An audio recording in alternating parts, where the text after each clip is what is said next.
pengangkutan dan distribusi produk ke lokasi yang tepat pada waktu yang tepat dengan biaya yang efisien. Nah, yang kelima adalah customer service, yaitu memberikan layanan terbaik kepada pelanggan untuk meningkatkan kepuasan, loyalitas, dan hubungan jangka panjang. Nah, biasanya customer service ini berkaitan dengan end customer gitu ya.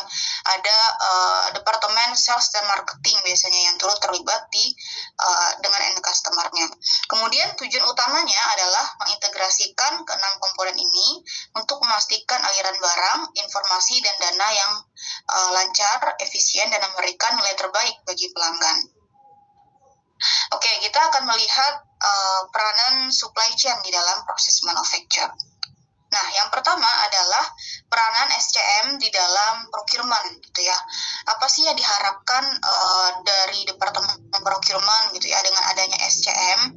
Nah, kalau Bapak Ibu di sini mungkin ada yang bekerja di Departemen Procurement atau Purchasing, gitu ya, pasti sudah familiar dengan yang namanya Purchase Order atau PO. Nah, biasanya di PO itu ada informasi mengenai detail barang gitu ya, detail barang, kemudian dimensinya, spesifikasi barang, kemudian biasanya ada quantity gitu ya, kuantitinya, harga, kemudian ini kalau misalkan import ada incotermnya, misalnya CIFK, FOB atau export misalnya, kemudian ada alamat di sana. Nah, dari PO ini nanti akan dikirim ke supplier akan mengirimkan barang sesuai dengan spesifikasi yang diminta di dalam purchase order gitu.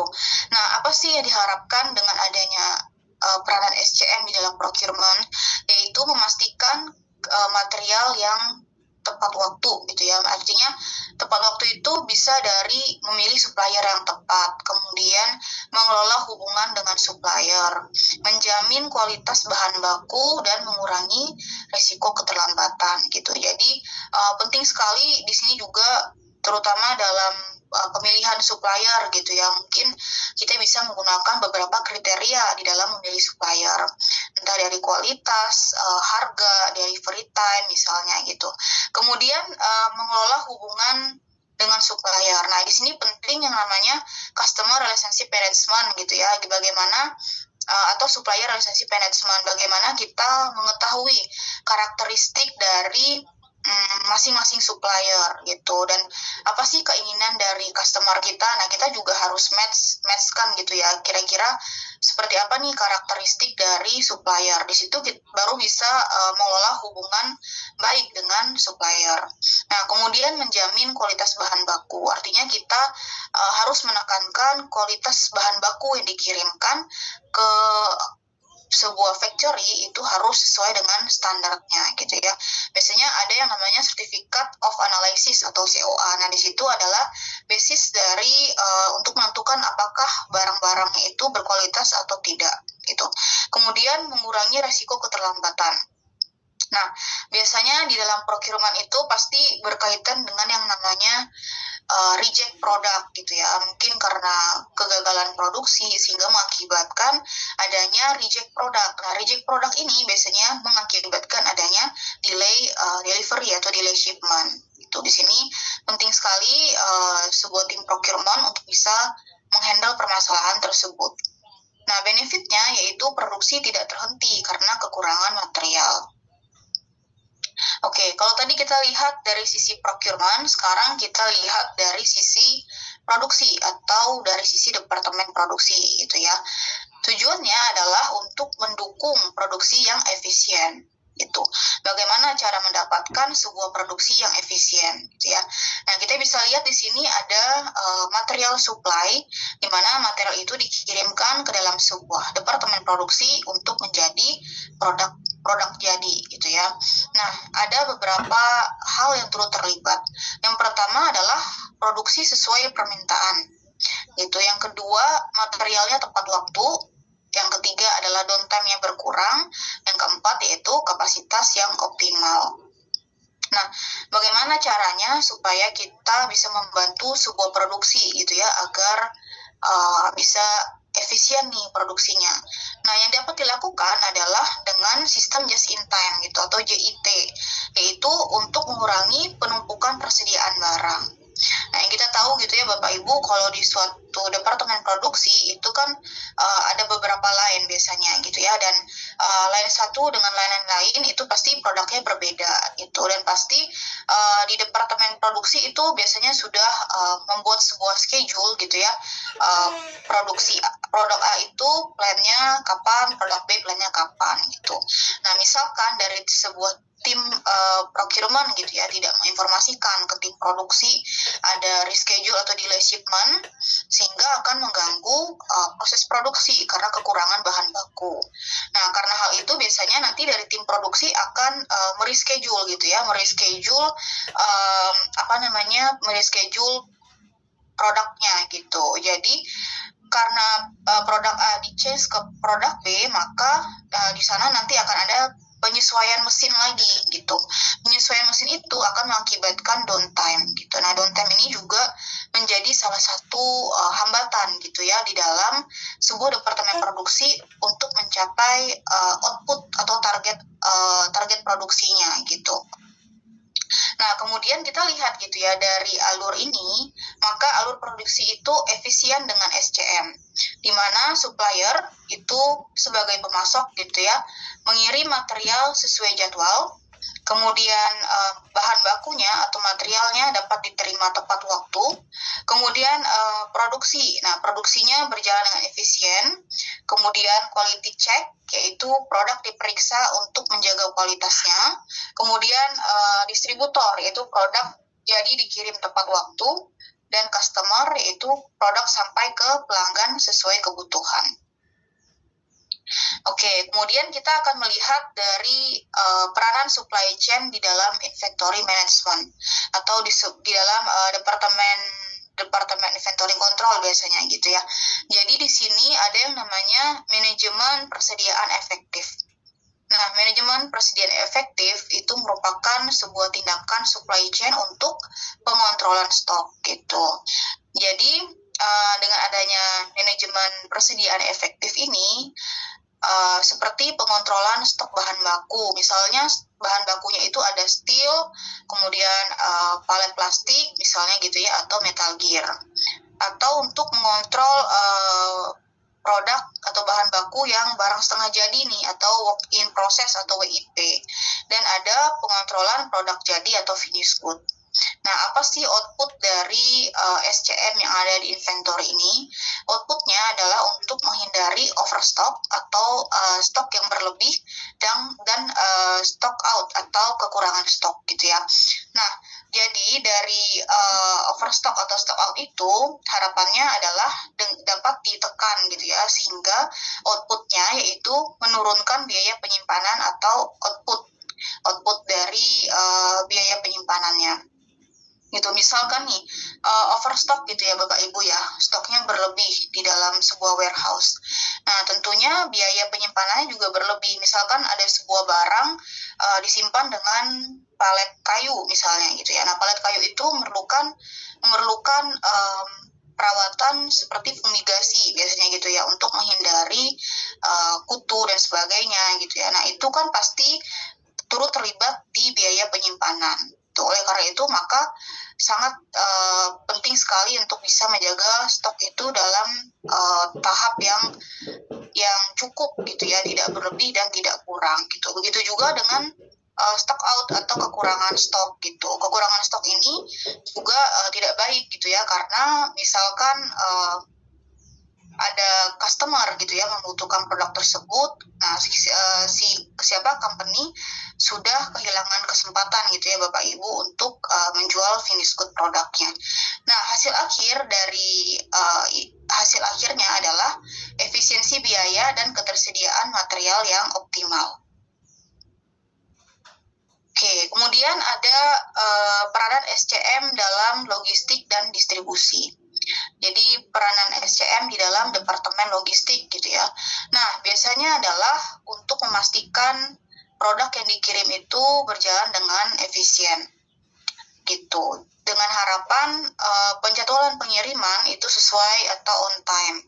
Nah, biasanya di dalam logistik itu terlibat beberapa aspek. Yang pertama adalah pengelolaan gudang gitu ya. Kemudian transportasi produk dan pemantauan distribusi.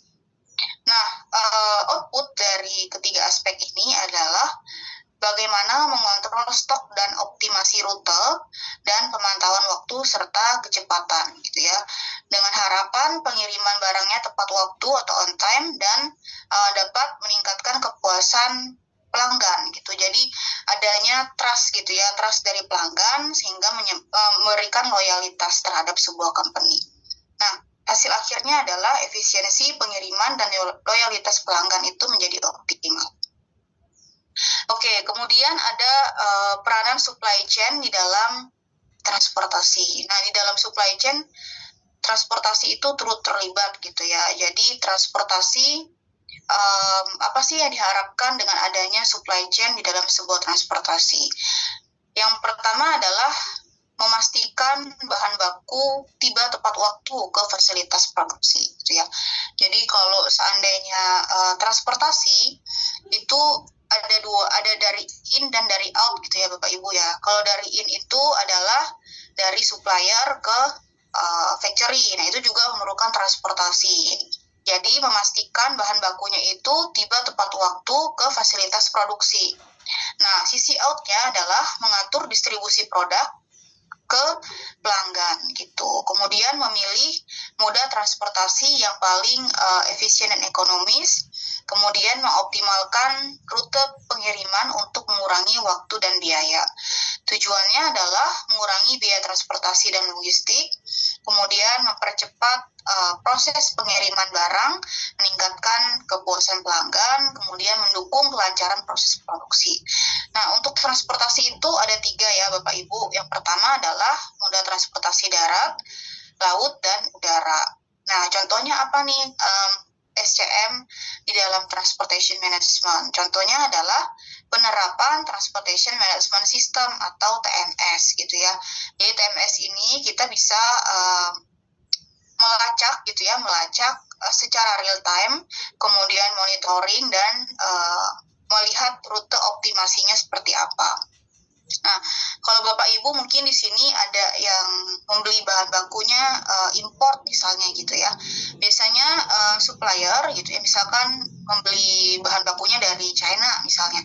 Nah, biasanya supplier itu nanti akan mengirimkan ketika mendekati pengiriman barang gitu ya, nanti akan mengirimkan kode booking gitu. Kode booking misalnya shipping line-nya yang digunakan adalah Evergreen gitu ya, atau Costco atau mungkin Sinokor misalkan. Nah, di sana nanti Bapak Ibu bisa memasukkan nomor tracking ke dalam website tersebut untuk melacak secara real time gitu ya, posisi kapalnya di mana gitu.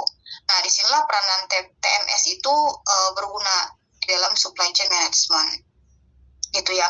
Jadi nanti di sana itu Bapak Ibu bisa melihat ada yang namanya estimate time deliver gitu ya, atau estimasi waktu pengiriman, dan ada yang namanya estimate time arrival atau estimasi waktu kedatangan barang. Jadi Bapak Ibu bisa men-tracking di sana secara real time, dan di beberapa website itu bisa melihat live map gitu ya. Misalkan posisi kapalnya masih di China atau mungkin sudah di Singapura dan sebagainya gitu ya. Nah, di sana Bapak Ibu bisa men-trackingnya gitu. Oke, kemudian dari transportation in integrated supply chain gitu, kita bisa lihat bahwa transportasi ini diperlukan gitu ya di segala lini gitu, dari supplier kemudian ke manufacturer, ke distributor, ke retailer, dan ke customer. Itu biasanya pasti memerlukan moda transportasi gitu. Jadi transportasi ini dalam rantai pasok terintegrasi berperan menghubungkan pemasok, produsen, distributor, dan pelanggan gitu ya, agar aliran barang berlangsung secara efisien. Nah, sistem transportasi yang baik membantu menurunkan biaya logistik, mempercepat pengiriman, dan meningkatkan kepuasan pelanggan gitu. Jadi transportasi ini memastikan produk itu tersedia tepat waktu, tempat, dan kondisi gitu ya, dengan biaya yang optimal. Nah, kemudian ada role and decision criteria gitu ya for transportation modes. Nah, jadi ada tiga mode transportasi, ada darat, kemudian laut, dan udara. apa sih peranan dan fungsinya? Yang pertama adalah memindahkan barang dari satu lokasi ke lokasi yang lain. Nah, yang kedua adalah menjaga kelancaran pasokan dalam rantai pasok. Yang ketiga yaitu mendukung aktivitas distribusi dan perdagangan. Yang keempat adalah memberikan nilai tambah melalui kecepatan, keandalan, dan keamanan. Nah, decision-nya itu seperti apa sih? Decision-nya adalah ada dari sisi biaya gitu ya, kemudian kecepatan, kapasitas, keamanan, kehandalan, jarak dan jangkauan, jenis dan karakteristik barang, fleksibilitas dan dampak lingkungan gitu. Nah, misalkan gitu ya Bapak Ibu membantu sebuah perusahaan gitu ya, misalnya di departemen produksi atau di departemen teknik gitu ya, yang membutuhkan ada informasi kalau mesin produksinya itu rusak misalnya gitu ya, dan memerlukan pergantian spare part mesin gitu. Nah, dari tim procurement itu mencari produk tersebut. Ternyata produk itu hanya ada di luar negeri, misalkan tidak ada di Indonesia. Misalkan anggaplah hanya ada di China atau di Eropa misalnya gitu ya. Nah, di sana nanti dengan potensi yang urgent gitu ya, karena tanpa spare part tersebut mesinnya tidak bisa jalan nih. Nah, oleh karena itu pasti dari tim procurement gitu ya nanti akan mencari ke beberapa supplier berkaitan dengan harga dan biaya freight-nya gitu, biaya freight dari laut dan udara. Nah, karena posisinya barang ini urgent, maka yang menjadi pertimbangan adalah kecepatannya gitu ya. Kecepatannya misalnya dari laut itu biasanya sailing time atau delivery time-nya adalah 7-10 hari. Nah, tapi kalau via udara itu biasanya paling 3-5 hari misalkan. Jadi yang diperhatikan adalah kecepatan. Oleh karena itu yang dipilih adalah mode transportasi udara atau by air gitu. Nah, kemudian yang ketiga yaitu global trend in transportation and logistics.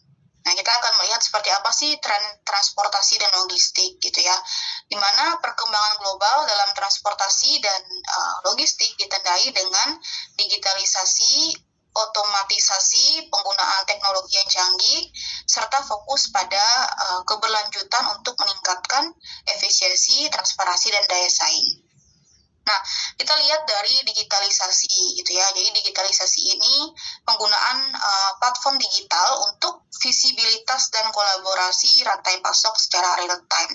Seperti tadi ya, contohnya ada di TMS ya, Bapak Ibu, kita bisa melacak posisi dari sebuah vessel misalnya gitu ya secara real time. Nah, ini salah satu bentuk dari digitalisasi. Kemudian otomatisasi contohnya adalah robotik gitu ya Bapak Ibu. Jadi ada beberapa company yang sudah di beberapa negara berkembang itu menggunakan robotik untuk proses produksinya. Kemudian ada IoT dan Big Data gitu ya, atau Internet of Things. Jadi peracakan real time untuk analisis data untuk pengambilan keputusan yang lebih baik. Biasanya menggunakan GPS gitu ya. Nah, ini peranan dari IoT. Kemudian sustainability. Sustainability ini penggunaan energi terbarukan gitu ya, kendaraan ramah lingkungan dan penggunaan emisi. Nah, saat ini di Indonesia sendiri ya, kalau kita lihat itu sudah banyak yang namanya mobil listrik gitu ya Bapak Ibu ya. Bahkan di Singapura itu Green Plan 2030 itu mengatakan kalau mereka mobil dan taksi gitu ya yang ikut di sana itu sudah berbasis mobil listrik dan hybrid gitu. Dan di 2040 di Singapura sendiri target mereka adalah sudah menggunakan mobil listrik gitu ya, sehingga mobil yang masih menggunakan bahan bakar bensin atau mesin pembakar internal gitu ya atau ICA, nah itu biasanya sudah mulai dihilangkan atau digantikan gitu ya. Itu salah satu bentuk sustainability dari transportasi untuk era saat ini gitu. Nah, kenapa itu diberlakukan? Karena untuk mendukung kendaraan yang ramah lingkungan gitu ya, untuk menjaga dari polusi yang berlebihan dan sebagainya. Kemudian ada e-commerce growth. E-commerce growth ini adalah pertumbuhan e-commerce yang mendukung pertumbuhan kebutuhan pengiriman cepat dan last mile delivery. Nah, contohnya apa nih dalam kehidupan sehari-hari kita? Misalnya, mungkin Bapak Ibu sering beli by delivery online gitu ya, yang bisa datang di setting nih waktunya kapan, tanggalnya berapa. Nah, itu juga merupakan salah satu bentuk dari e-commerce growth-nya. Kemudian yang keempat adalah the importance of packaging in transportation dan fungsinya gitu ya. Jadi kemasan itu menjadi faktor penting gitu di dalam sebuah transportasi juga. Nah, kenapa? Karena pengemasan itu sangat penting dalam proses transportasi karena untuk melindungi produk dari kerusakan selama penyimpanan dan pengiriman. Itu apa sih fungsi dari sebuah kemasan? Nah, kalau kita membeli sebuah produk gitu ya, misalkan kemasannya oke, pasti dalam penilaian kita barangnya pasti oke. Nah, begitu sebaliknya gitu ya, kalau misalkan kemasannya kurang oke, pasti kita akan menilai produk yang di dalamnya juga kurang oke. Nah, disinilah pentingnya dari sebuah kemasan gitu. Dan sebagai perlindungan gitu ya dari benturan, debu dan sebagainya, kemudian memudahkan penanganan dan distribusi. Nah, misalkan finished good product itu disimpan di atas palet gitu ya, kemudian disimpan di sebuah gudang, dan nanti mau dikirim ke end customer menggunakan forklift misalnya. Nah, itu merupakan salah satu cara gitu ya untuk memudahkan penanganan dan distribusinya. Kemudian ada informasi. Jadi biasanya di dalam sebuah produk atau di luarnya itu nanti akan diberikan sebuah label yang berisi informasi mengenai kode produksinya, kode batch produksi dan sebagainya gitu ya. Dimana tujuannya adalah untuk memberikan informasi penting gitu agar end customer itu bisa mengetahui mungkin berkaitan dengan expired date-nya gitu ya, atau cara penanganannya seperti apa. Nah, kemudian ada pemasaran. Pemasaran itu meningkatkan daya tarik produk dan membantu membedakan produk dari pesaing. Kemudian ada nilai tambah. Nah, kemasan juga memberikan nilai tambah gitu ya, karena memberikan nilai persepsi dan kepuasan pelanggan. Kemudian ada safety regulation for dangerous goods in shipping. Jadi ada beberapa material gitu ya yang ketika dikirim itu merupakan beberapa barang berbahaya gitu. Misalnya ada barang-barang chemical gitu ya yang dikirim. Nah, itu biasanya mudah terbakar atau mungkin beracun, korosif, atau mungkin gas bertekanan tinggi dan sebagainya gitu. Nah, oleh karena itu maka penting sekali beberapa kode ini akan diinformasikan gitu ya ketika mengirimkan barang tersebut.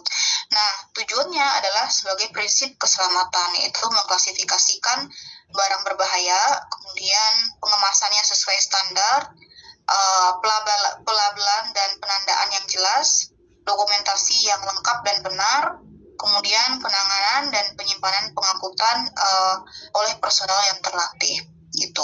Nah, kalau untuk standar internasional biasanya itu ada beberapa ketentuan ya Bapak Ibu ya. Ada yang namanya International Maritime Dangerous Goods. Jadi ini untuk barang-barang yang dikirim melalui laut gitu. Misalkan barang chemical gitu ya menggunakan sebuah vessel. Nah, itu akan diinformasikan. Kemudian ada IATA atau International Air Transportation Dangers gitu ya. Nah, ini biasanya seperti bahan-bahan medis gitu ya yang menggunakan kargo pesawat. Nah, itu biasanya diinformasikan di sini. Kemudian ada Accord European Relative Transportation. Nah, ini biasanya mode darat, tapi biasa lebih banyak di Eropa gitu ya, Bapak Ibu. Kemudian ada teknologi pendukung supply chain management. Yang pertama adalah sistem bisnis yang terpusat. Jadi bisa mengontrol untuk production-nya, kemudian logistik gitu ya, finance, HR, kemudian HR-nya gitu ya. Nah, di sini apa sih fungsi utamanya? Yaitu untuk mengintegrasikan seluruh proses bisnis perusahaan. Kemudian merencanakan jumlah dan jadwal kebutuhan bahan baku. Nah, yang kedua adalah penggunaan SAP gitu ya. Mungkin Bapak Ibu di beberapa company sudah menggunakan SAP. Apa sih fungsi utama? Itu merencanakan jumlah kebutuhan bahan baku. Yang ketiga adalah MRP atau Material Requirement Planning. Nah, ini biasanya digunakan untuk departemen PT untuk membantu penentuan forecast-nya. Kemudian fungsi utamanya adalah salah satu perangkat terpopuler untuk SCM. Itu biasanya dari modul khusus SCM. Nah, kemudian yang keempat adalah IoT atau Internet of Things gitu ya, di mana IoT ini seperti sensor pintu, suhu dan kondisi. Yang kelima adalah RFID, yaitu pemindaian cepat untuk gudang, inventaris gudang. Jadi kalau saat ini beberapa gudang itu sudah menggunakan scan barcode ya Bapak Ibu atau labeling. Nah, ini untuk mempermudah pemindaian inventaris gudang. Kemudian yang keenam adalah big data atau untuk pemantauan real time.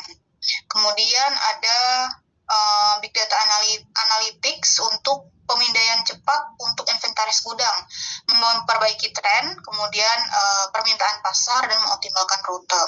Kemudian mengoptimasi kebutuhan dan manajemen inventaris. Nah, yang ketujuh itu ada AI gitu ya. AI peranannya adalah mengotomasikan keputusan dan manajemen perhitungan inventarisnya. Kemudian kita akan lihat benefit dan tantangannya gitu ya. Apa sih keuntungan dan tantangan dari sebuah supply chain yang ada di manufaktur. Nah, SCM-nya untuk benefitnya gitu ya. Di area cost itu bagaimana mengurangi biaya operasional gitu. Kemudian yang kedua adalah di area inventory, yaitu mengurangi level stok yang berlebih. Di area delivery, yaitu mengirimkan barang cepat dan tepat waktu. Di area produksi, yaitu meningkatkan efisiensi gitu ya, dengan harapan output di departemen produksi itu dapat tercapai. Nah, kemudian di area quality ada yang namanya meningkatkan kualitas produk. Di area customer, yaitu meningkatkan kepuasan pelanggan.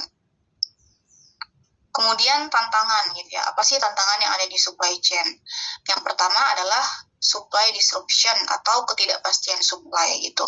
Nah, saat ini kita diperhadapkan dengan situasi perang gitu ya, yang berdampak terhadap Middle East gitu. Nah, ini itu berdampak terhadap bahan baku.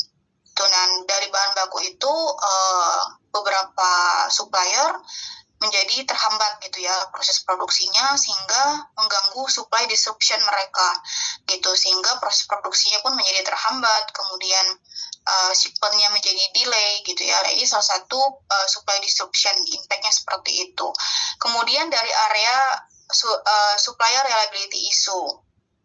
Nah, dengan adanya impact tersebut memberikan resiko terhadap performa supplier.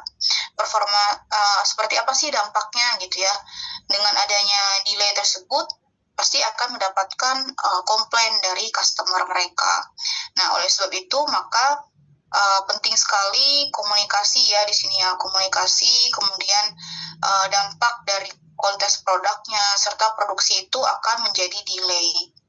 Nah, kemudian dari demand uncertainty, jadi adanya ketidakpastian demand gitu. Kita bisa lihat saat ini kondisi perekonomian di Indonesia itu sedang tidak baik-baik saja gitu ya, karena rupiah melemah dan daya beli dari konsumen itu menurun, dan itu sangat berpengaruh terhadap demand uncertainty itu. Jadi daya beli supply dan demand itu tidak oke gitu ya kondisinya. Jadi daya beli konsumen itu menurun, supply-nya ada tapi demand-nya berkurang gitu. Nah, itu akan mempengaruhi ketidakpastian dalam market. Kemudian dari area transportation delay gitu ya. Jadi kalau misalkan Bapak Ibu nih membeli barang import, misalkan ada delay shipment gitu ya karena isu Middle East misalnya. Nah, itu akan terjadinya penumpukan di area port gitu ya, port misalkan di Tanjung Priuk gitu. Nah, dengan adanya delay itu nanti akan berpengaruh terhadap keterlambatan pengiriman gitu. Kemudian keterlambatan dari sisi logistik juga. Nah, kemudian ada di area rising raw material cost, gitu ya, dengan kondisi ekonomi yang masih belum membaik saat ini. Nah, daya beli juga turun, gitu ya, sehingga harga rupiah menurun, sehingga harga bahan baku juga meningkat gitu. Nah, saat ini kita diperhadapkan dengan situasi yang kurang oke gitu ya dari sisi rising raw material cost-nya gitu. Nah, biasanya dari harga itu nanti akan menjadi HPP gitu ya Bapak Ibu ya. HPP itu nanti akan berperan di dalam margin. Nah, semakin tinggi harga modal gitu ya, maka dengan kondisi demand yang kurang oke, maka marginnya akan sulit untuk mendapatkan yang oke juga gitu. Sehingga inilah beberapa area tantangan di supply chain management gitu ya. Oke, kemudian ada application. Nah, application kita akan melihat seperti apa sih peranan supply chain di dalam sebuah industri. Saya ambil contoh dari industri manufaktur mie instan. Nah, kalau kita lihat sebuah mie instan, apa aja sih yang diperlukan gitu ya? Yang pertama pasti mie instannya sendiri gitu. Mie instannya sendiri, kemudian ada bumbu gitu ya, bumbu mie instannya. Nah, setelah itu ada di luarnya ada kemasannya gitu ya, kemasan mie instannya. Kemudian ada kalau misalnya di retailer itu ada beberapa barang yang dijual dalam bentuk box gitu ya atau karton. Nah, tentunya yang turut terlibat di dalam suppliernya itu adalah supplier raw material. Seperti misalnya tepung, minyak goreng, kemudian bumbunya, dan lain-lain gitu ya, berkaitan dengan raw materialnya. Kemudian dari sisi supplier packaging material atau kemasan, ada flexible packaging gitu ya. Flexible packaging ini untuk membungkus mie instannya. Kemudian ada karton atau kardus untuk distributor ke masing-masing retailer gitu ya. Kemudian ada lem atau lakban, stiker, stretching film, kemudian kantong plastik dan sebagainya. Kemudian ada supplier spare part gitu ya, berkaitan dengan departemen produksi atau departemen teknik mungkin yang memerlukan spare part mesin misalnya. Kemudian supplier energi, yaitu bahan bakar dan listrik. Nah, supplier ini nanti akan mengirimkan bahan bakunya ke gudang penyimpanan. Dari gudang penyimpanan nanti akan dikirim ke factory atau ke pabrik untuk diproduksi gitu ya. Jadi di dalam sebuah perusahaan itu terlibat beberapa departemen. Ada departemen marketing, departemen PPIC, departemen purchasing atau procurement, departemen produksi, dan departemen warehouse untuk bagian incoming dan bagian delivery-nya. Gitu. Jadi dari factory nanti akan memberikan sebuah finished good atau barang jadi, dan barang jadi itu nanti disimpan di gudang penyimpanan barang jadi. Nah, kemudian nanti akan dikirim ke distribution center. Nah, setelah itu nanti akan dikirim ke retailer. Retailer itu misalnya kayak Indomaret, Alfamart gitu ya, atau mungkin toko kelontong yang ada di yang dekat dengan masyarakat misalkan. Kemudian dari situ kemudian nanti akan dikirim ke pelanggan atau ke end customer-nya gitu. Oke, sekian sharing knowledge saya pagi ini. Terima kasih. Baik, terima kasih banyak atas knowledge yang telah diberikan Bu Melly.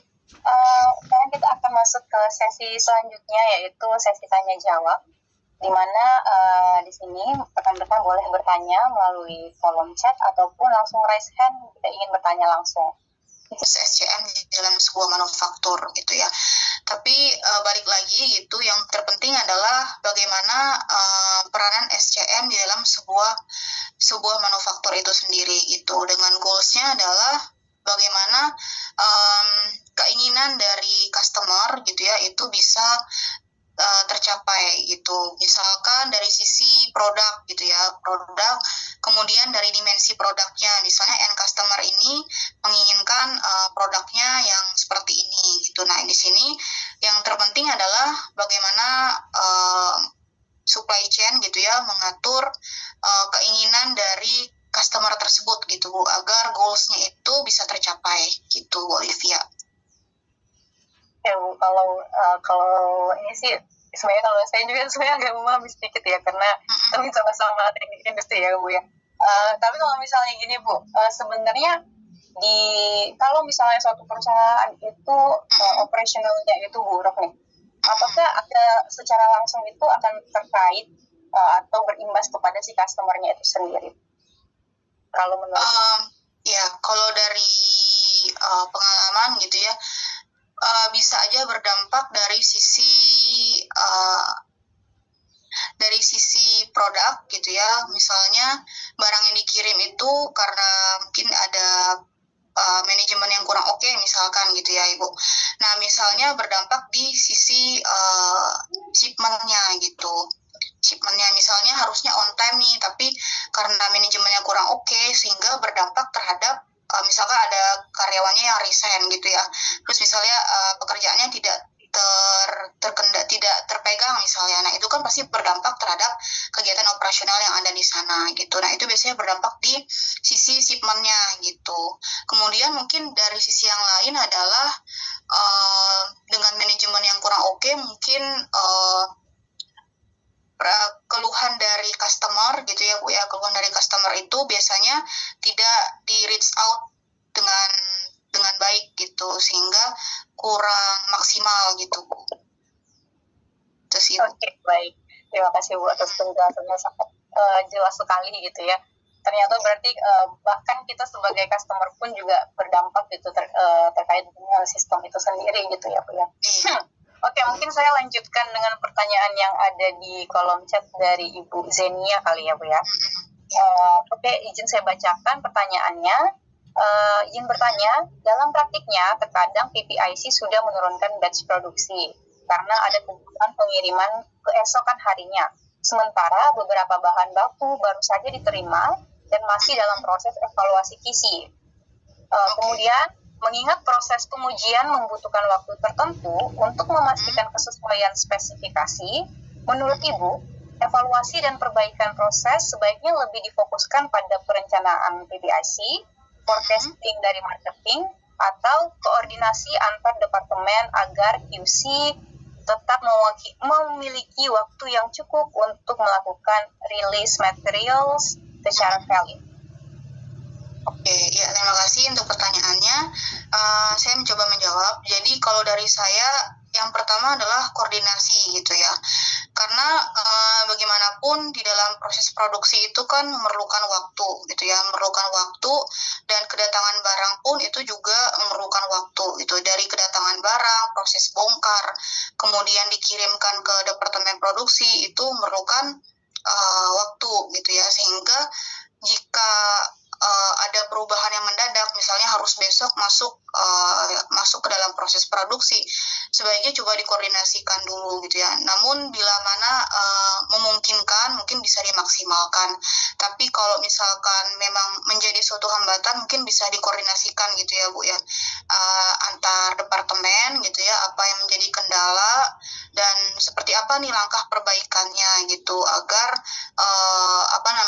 case seperti ini tidak terulang lagi gitu.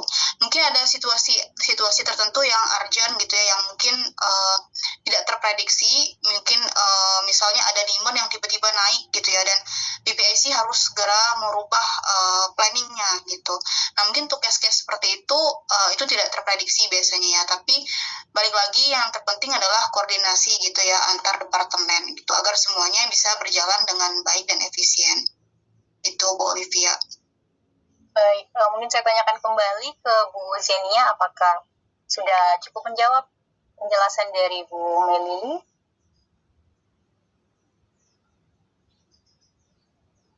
Sudah, oke. Terima kasih banyak atas pertanyaannya. Kita lanjut ke pertanyaan selanjutnya dari Pak Ali, gitu ya. Izin bertanya, bagaimana dengan tanggapan Ibu upaya untuk mengantisipasi terhadap keterlambatan material supply dari distributor ini jika ada masalah sehingga terjadi downtime yang ada di luar kendali.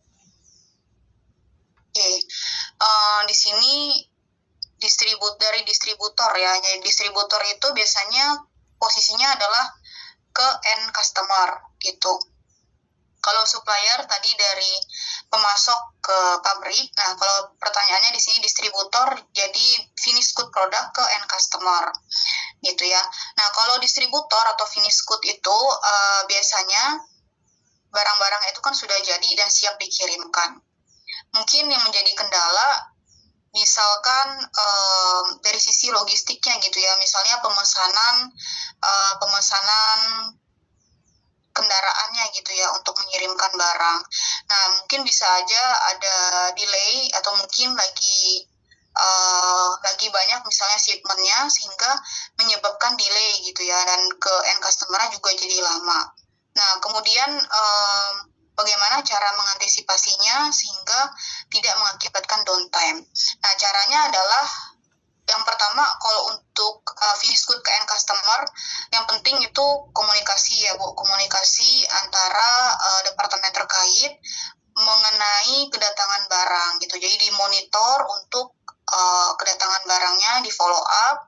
Kemudian yang kedua adalah berkaitan dengan mungkin dengan bantuan tracking number gitu ya, untuk mempermudah pelacakan kondisi barang gitu, sehingga kita bisa melihat di mana sih posisi dari kendaraan tersebut sebelum ke end customer gitu ya. Jadi kita juga bisa membantu mengkomunikasikan ke end customer gitu ya, untuk menjelaskan kondisinya saat ini seperti ini gitu, sehingga barangnya delay gitu ya. Misalnya ada finished good yang dikirim dari luar negeri ke Indonesia gitu ya, kita bisa lihat ternyata kondisinya saat ini cuacanya kurang baik gitu ya, sehingga shipment-nya jadi delay nih. Nah, itu bisa kita jelaskan juga ke end customer itu. Baik, terima kasih atas jawabannya Ibu. Apakah sudah menjawab dari Pak Ali?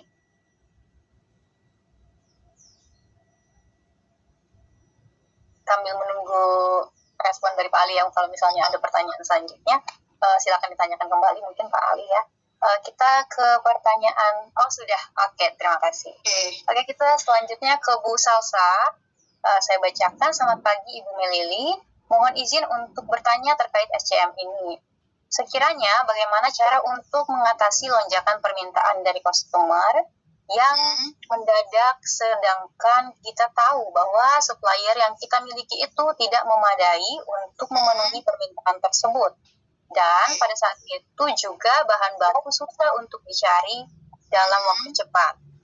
Dan lagi ya, sekiranya ada dampak yang diterima dari hal tersebut pada perusahaan. Oke, jadi posisinya di sini demand-nya mengikuti tren pasar gitu ya. Nah, misalkan biasanya ini sering terjadi ketika peak season gitu. Misalnya lagi mau menjelang lebaran nih. Nah, di situ akan terjadi peningkatan yang signifikan misalnya.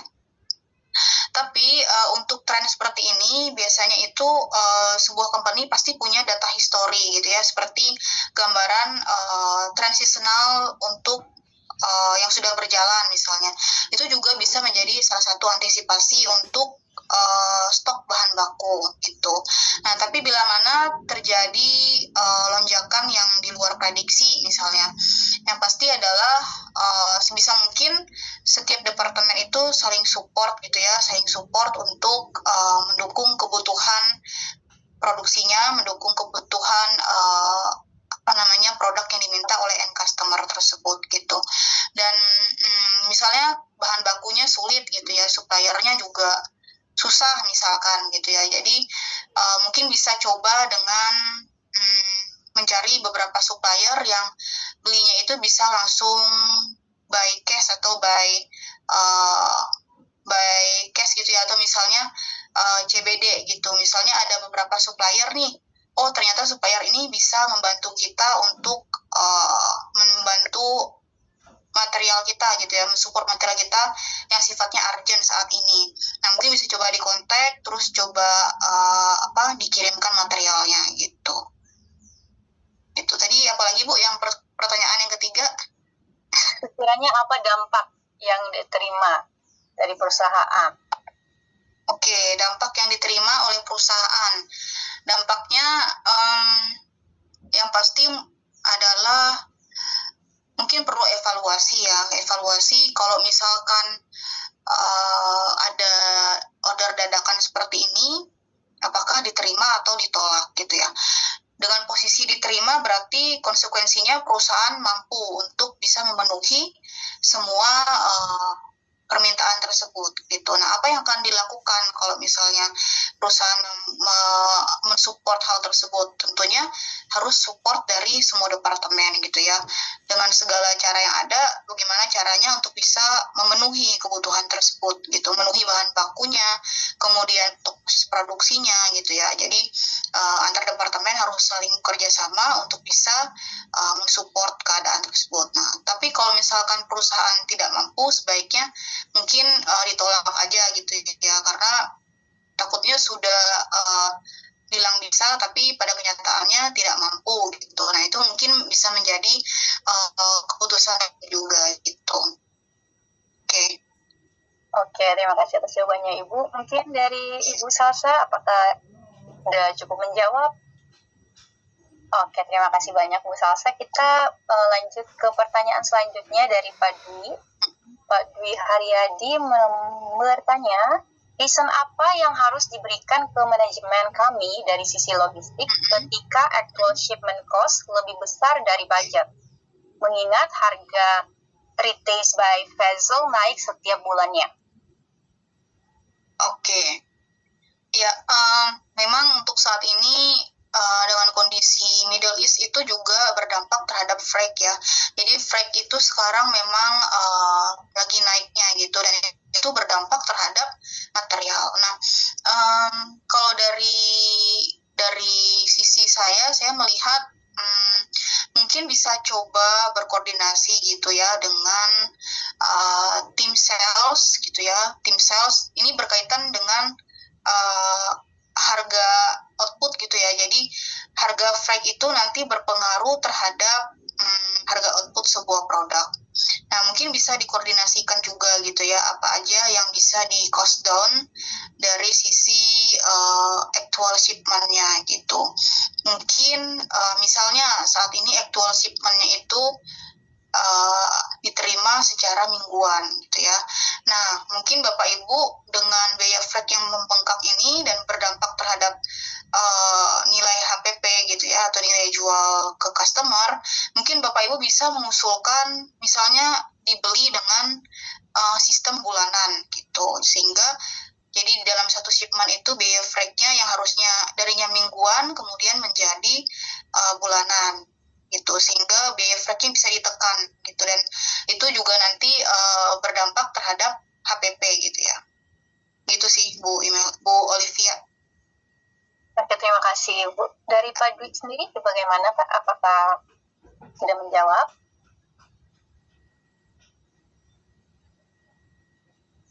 Oke, sambil menunggu jawaban dari Pak Dwi ya. Nanti kalau misalnya ada pun pertanyaan lanjutannya silakan ditanyakan kembali Pak Dwi. Kita mungkin lanjut ke yang raise hand, Ibu Imelda. Silakan Ibu, apakah ingin ditanyakan secara langsung? Halo Ibu Meli, halo Ibu Olive, selamat jelang siang. Oh, mungkin kayaknya suaranya terlalu kecil. Oh iya, suaranya terlalu kecil ya? Iya. Kalau sekarang Bu, masih sama? Seperti saya sih masih sama ya, Ibu. Kalau sekarang masih sama ya Bu? Ya, lumayan sih, cukup jelas lah ya. Dari Bu Meli, apakah cukup jelas? Iya. Oke, sudah terdengar. Sebentar, saya coba pakai earphone ya Bu. Oh iya.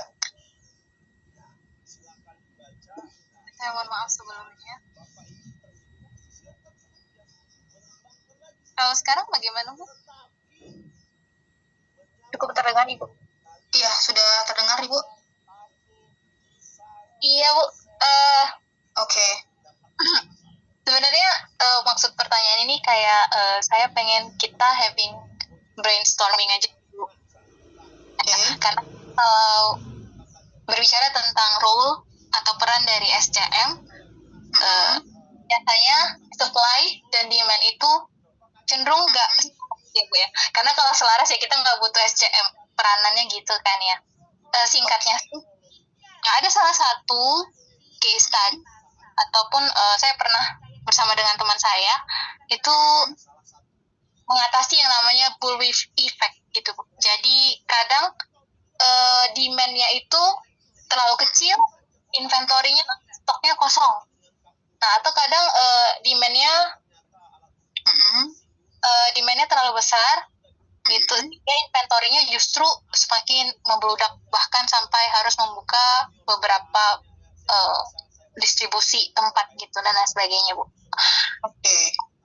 Sebenarnya ada pernah implementasi solusinya, dan ini berkaitan juga dengan AI.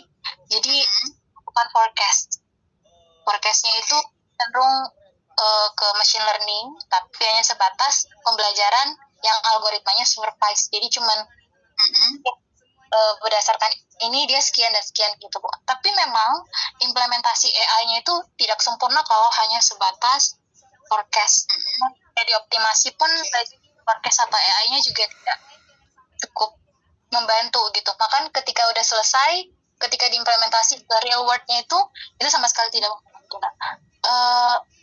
Ada nggak sih, Bu, salah satu yang bisa kita sama-sama atasi gitu ya dengan situasi dari demand ke supply agar benar-benar terkontrol gitu, dan masih belum, dan sampai saat ini saya nggak tahu ada berapa banyak studi kasus yang udah diselesaikan, tapi dalam implementasi bullwhip effect tadi itu implementasi tidak benar-benar menjawab situasi bullwhip effect itu, tidak menjadi solusi terbaiknya. Ada nggak, Ibu? Saya cuma having brainstorming aja sih dengan Ibu. Oke, nah saya coba jawab ya Ibu ya. Kalau saya coba bantu jawab mungkin dari sisi realnya gitu ya Bu ya. Jadi kalau di kondisi di lapangan itu biasanya yang menjadi kendala adalah demand dan supply yang tidak seimbang gitu ya. Dan itu memang sering terjadi seperti yang Ibu Imelda jelaskan tadi gitu. Tapi semua itu sebenarnya bisa menjadi lebih baik gitu ya dengan pengontrolan stok gitu. Jadi kalau stoknya dikontrol gitu ya, jadi tidak berlebih dan tidak kurang. Nah biasanya demand dan supply-nya itu akan balance gitu. Kalau di dalam kondisi di lapangan biasanya seperti itu. Nah oleh karena itulah mengapa pentingnya pengontrolan stok gitu ya. Jadi stok yang ada di gudang itu bisa terkontrol gitu, terprediksi kira-kira seperti apa nih untuk penjualannya gitu ya.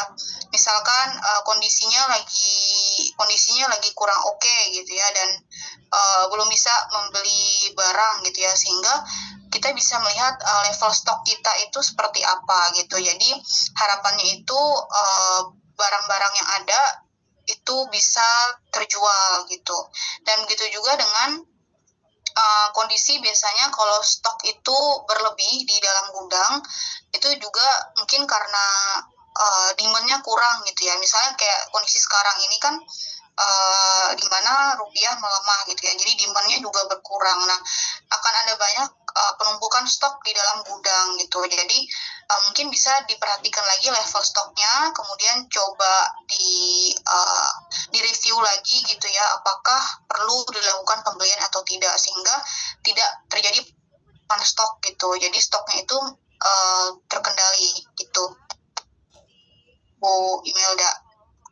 Bu, ini menarik. Bu Niti masih ada following question, boleh nggak ya? Atau Bu Meli Gimana Ibu? Nah, gini Bu, ada perusahaan saya tadi kan Ibu bilang level stoknya dikendalikan ya. Iya.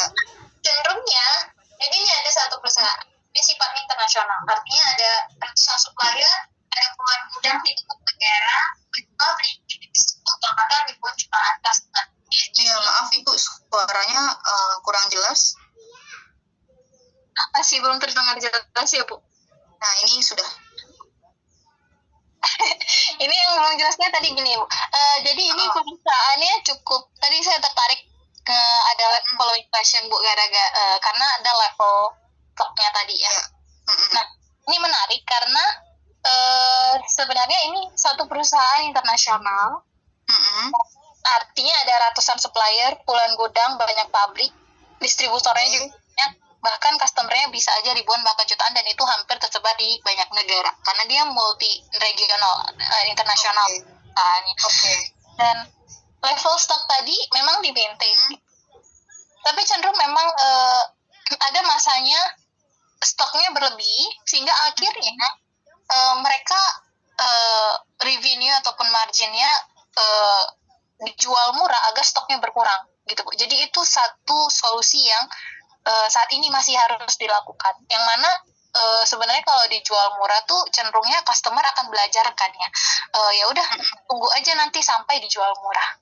Dan itu satu tantangan yang level stok tadi tuh tidak terlalu menjawab dengan kondisi itu, karena customernya juga pintar gitu, mereka kan cari ya stoknya berlebih kayak gitu. Dan apakah ada solusi? Ya mungkin tidak harus AI, cuman kan saat ini kita pindah ke website, mungkin nggak menggunakan AI, dan memang dan energi di SC tadi, jadi mungkin dengan cara yang lebih konvensional, perusahaannya adalah nasional dan regional, perusahaannya 3M gitu, dan itu kan banyak ya. Nah kalau untuk AI itu membantu ya Ibu Imelda. Jadi dengan kondisi sekarang yang semuanya sudah menggunakan platform media sosial dan sebagainya, nah untuk bisa memperkenalkan suatu produk, AI itu sangat membantu gitu ya. Apalagi kalau case-nya tadi adalah stoknya itu berlebih gitu ya, gimana caranya untuk bisa menjual produk tersebut. Sedangkan di sisi lain customer-nya ini pintar gitu ya, ketika ada harga yang lebih murah dia mungkin bisa beli dari tempat lain gitu. Nah caranya mungkin yang pertama ya tetap AI itu tetap membantu gitu. Kemudian yang kedua mungkin kalau bisa menggunakan strategi konvensional juga gitu ya. Mungkin dari sisi coba dikoordinasikan dengan departemen marketing gitu ya, atau sales. Mungkin bisa mencari customer dengan sistem yang kontrak gitu ya Bu ya. Jadi sudah ada customer tetapnya nih Bu. Jadi stok yang ada itu sudah pasti laku terjual gitu. Mungkin itu solusi kedua yang konvensional. Tapi gimana pun AI ini tetap membantu ya Bapak Ibu, membantu untuk proses supply chain gitu. Walaupun mungkin tidak efektif 100% bekerja secara langsung gitu ya, langsung work, tapi itu akan membantu gitu. Dikit banyaknya itu membantu. Itu Ibu Imelda. Iya Bu, terima kasih. Mungkin nanti kita bisa kali ya menyelesaikan situasi ini dari sisi research ataupun lain sebagainya, karena memang tantangan ini tuh masih challenging, dan setiap waktu pasti berubah. Perilakunya juga tidak hanya customer, tapi perilaku demand-nya juga bisa aja naik, hingga stoknya juga itu kan. Mungkin ada salah satu kriteria perilaku antara supply dan demand yang bisa kita temukan titik temunya gitu. Dan belum ada sih research yang sampai saat ini membahas itu, dan kalau Ibu tertarik, saya pengen sih ngebahas ini sama Ibu gitu. Oh iya, boleh Bu. Terima kasih, itu aja kali ya. Terima kasih Bu Meli, terima kasih Bu. Terima kasih Bu Imelda. Terima kasih Bu Imelda dan juga Bu Melili. Mungkin untuk terakhir ya, karena waktunya kita juga hampir habis. Tadi ada lanjutan pertanyaan dari Pak Dwi, gitu ya.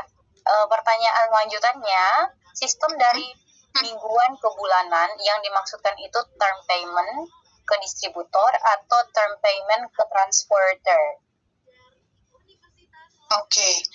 Dari term payment dari distributor atau term payment ke, mungkin ini yang ini kali ya, transporter ini boleh dijelaskan mungkin Pak Dwi yang dimaksud transporter ini?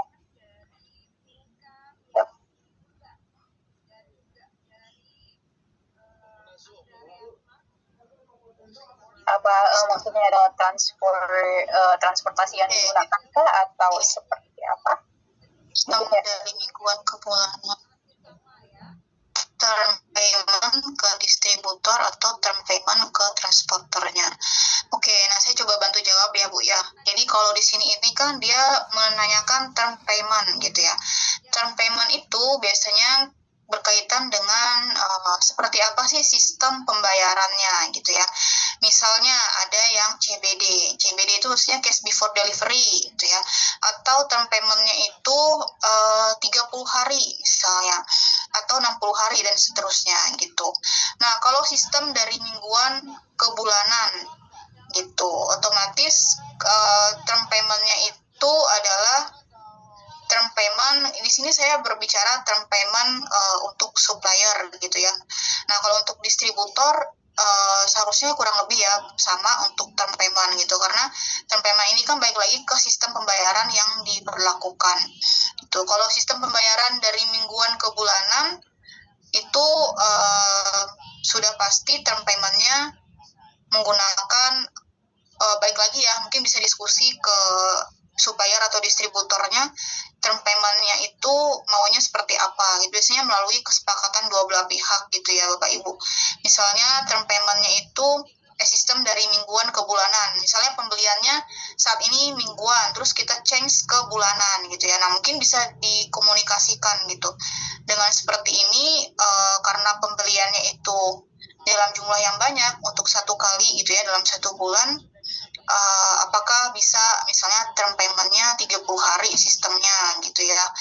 Atau misalnya kalau ke transporter mungkin bisa juga gitu ya dengan delivery-nya yang mungkin relatif lebih singkat, apakah bisa nih dengan term payment-nya itu misalnya 30 hari juga gitu. Biasanya term payment ini digunakan untuk yang mempunyai benefit gitu ya. Misalnya memang ada bisa di tempo 30 hari biasanya akan menjadi kebijakan yang lebih baik gitu. Karena akan berpengaruh terhadap perputaran finansial juga dalam sebuah company gitu. Baik, terima kasih Bu Melili. Dari Pak, saya buka lagi kembali. Pak Dwi, apakah sudah menjawab?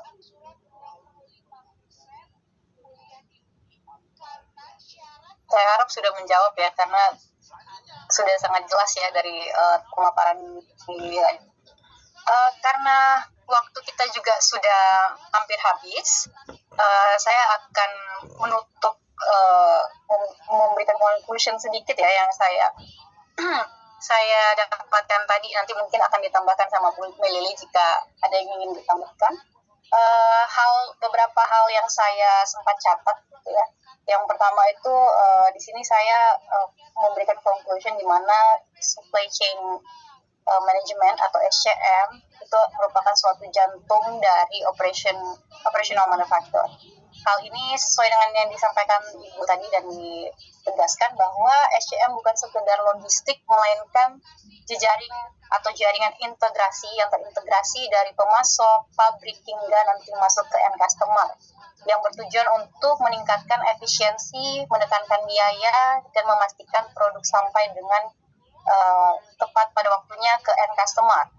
Yang kedua itu yang saya tuliskan di sini, yang saya sempat tuliskan, kita juga melihat bahwa SCM itu mencakup 6 komponen utama, yaitu procurement, production, inventory, logistic and distribution, customer service, dan tadi ada yang terakhir itu transportation management.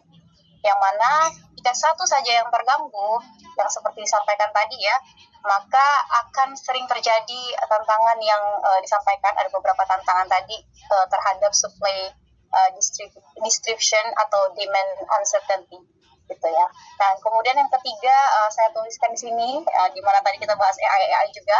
Pada era digital ini, SCM sangat bergantung pada teknologi seperti IoT, big data, AI, hingga ERP gitu ya. Dan teknologi ini akan membantu baik untuk perusahaan di jasa ataupun manufaktur yang secara kita bahas tadi itu untuk tetap tangkas dan memproses suatu perubahan yang dynamic di pasar gitu. Mungkin adakah yang ingin disampaikan juga oleh Bu Melili? Iya, kalau dari saya dari pemaparan tadi kita bisa melihat gitu ya bahwa SCM itu sangat berguna untuk proses manufaktur gitu. Nah, bila mana SCM itu dapat dijalankan dengan optimal dan maksimal, itu pasti menunjang perusahaan yang lebih efisien dan efektif lagi gitu, Bu Olivia. Baik, terima kasih banyak Ibu. Mungkin itu saja, sekian dari saya, dan juga terima kasih banyak sekali lagi untuk Bu Melili sebagai narasumber